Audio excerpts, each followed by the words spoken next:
जय मैथिल जय मिथिला। हम एक अहाँ सबके विवाह गीत सुना रहल छी। आशा करै छी सबके नीक लागत तो कमेंट में बताएब। आओ सुनू। बेटी के अम्मा आंगन बैसी कानथी, मोती जकाँ झरनी नोरय। बेटी के अम्मा आंगन बैसी कानथी, मोती जकाँ झरनी नोरय।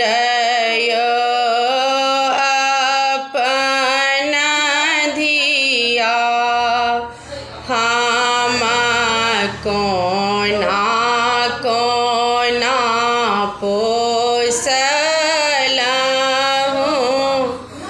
रखलहुँ नैना के बीचय। अपन धिया हम कोना कोना पोसलहुँ, रखलहुँ नैना के बीचय।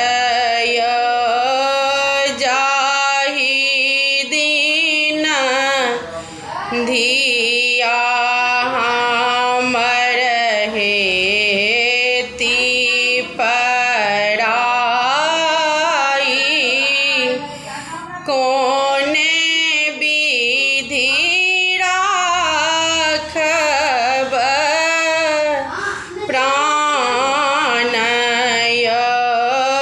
जाहि दिन धिया हमर हेती पराई,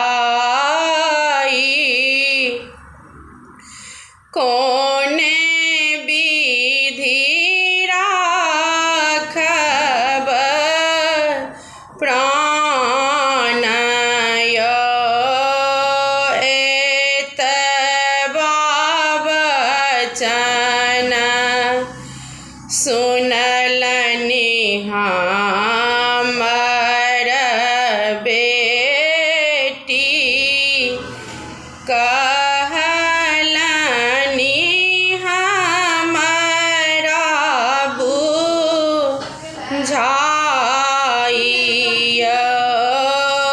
एतबा वचन सुनि कहलनि